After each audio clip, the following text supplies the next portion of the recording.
नमस्कार दोस्तों, target with PS Parihar channel में आपका स्वागत है। इस चैनल के माध्यम से आप लोगों को विद्यार्थी जीवन से संबंधित सभी सूचनाएं प्रदान की जाती हैं।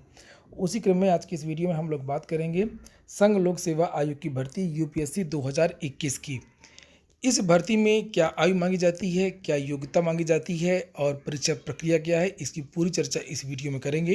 तो वीडियो को जल्दी से लाइक कर दें, शेयर कर दें। जिन छात्रों ने चैनल को सब्सक्राइब ना किया हो तो सब्सक्राइब भी कर लें, ताकि आप लोगों को भी इसी तरीके की ऑथेंटिक अपडेट से मिलती रहे। मेरे पास है ये 210 पेज का नोटिफिकेशन, बहुत बड़ा है। मैं इसको संक्षिप्त भाषा में बहुत कम शब्दों में आपको बता दूंगा पूरा कि परीक्षा प्रक्रिया क्या है, आयु कितनी मांगी जाती है और पेपर किस तरीके का आता है। सारी जानकारियाँ आपको मिल जाएंगी। तो सबसे पहले आप लोग यहाँ पर ये देख लें कि 24 तारीख इसकी जो लास्ट डेट है सबसे पहले दी हुई है।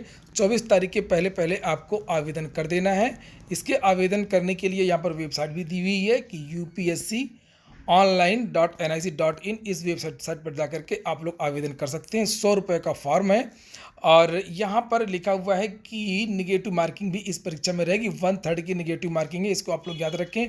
पद कौन कौन से हैं? पद यहाँ पर दिए हुए हैं कि भारतीय प्रशासनिक सेवा यानी कि IAS और DM इत्यादि बनते हैं, भारतीय विदेश सेवा IFS, भारतीय पुलिस सेवा IPS इत्यादि। इस तरीके से बहुत सारे पद इस विज्ञापन में दिए हुए हैं।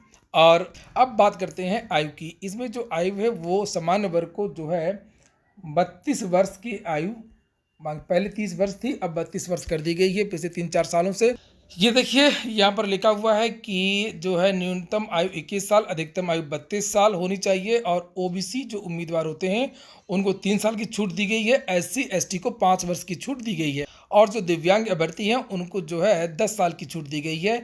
अगर योग्यता की बात करें तो यहाँ साफ साफ लिखा हुआ है कि मान्यता प्राप्त यूनिवर्सिटी या इंस्टीट्यूट से किसी भी विषय में बैचलर की डिग्री होनी चाहिए।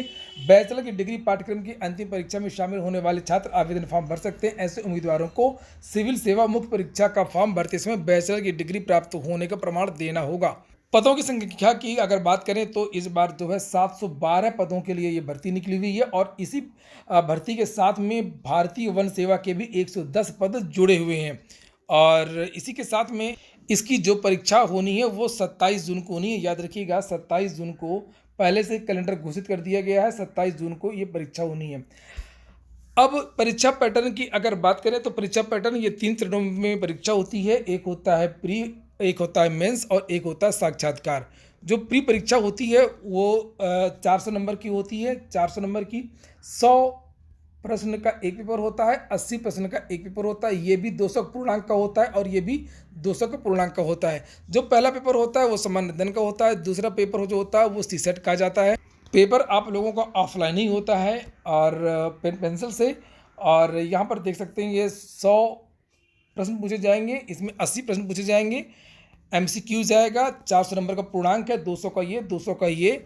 और यहाँ पर जो टाइम दिया हुआ है कि 2 घंटे का समय है। एक बात मैं और बता दूँ आप लोगों को कि जो पहला पेपर होता है, हालांकि ये तो पूरा का पूरा जो प्री परीक्षा होती है ये पूरी क्वालिफाइंग होती है। जो फाइनल मेरिट बनती है उससे इसका कोई लेना देना नहीं होता है। लगभग 12 या 13 गुना विद्यार्थियों को पदों की संख्या के मुकाबले मुख्य परीक्षा के लिए बुलाया जाता है। और जो दूसरा पेपर होता है CSET का, ये इसमें केवल 33% नंबर लाने होते हैं।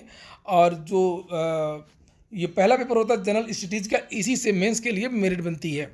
मुख्य परीक्षा में 9 पेपर होते हैं, यानी कि 4 GS के पेपर होते हैं, एक ऐसे का पेपर होता है और एक इंग्लिश का पेपर होता है, एक भारतीय भाषा होती है और एक आप कोई ऑप्शनल सब्जेक्ट लेते हैं उसके 2 पेपर होते हैं, फर्स्ट और सेकेंड। जैसे कि यहाँ पर आप लोग देख सकते हैं कि जो मेंस परीक्षा होती है वो आपकी 1750 अंकों की होती है और 275 नंबर का जो है ये आपका साक्षात्कार होता है।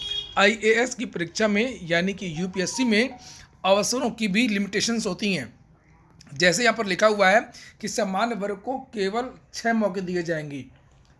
और अगर OBC और SC ST की यहाँ पर बात करें तो नीचे दिया हुआ है OBC को, अन्य पिछड़ा वर्ग को यहाँ पर देख सकते हैं आप लोग 9 मौके दिए गए हैं। और SC ST चाहे जितनी बार परीक्षा में बैठ सकते हैं, अपनी अधिकतम आयु के अनुसार जितनी उनको आयु में छूट दी गई है तब तक वो लोग इसमें आवेदन कर सकते हैं। लेकिन आवेदन में अवसर को तभी माना जाएगा जब आपने प्रारंभिक परीक्षा दी हो।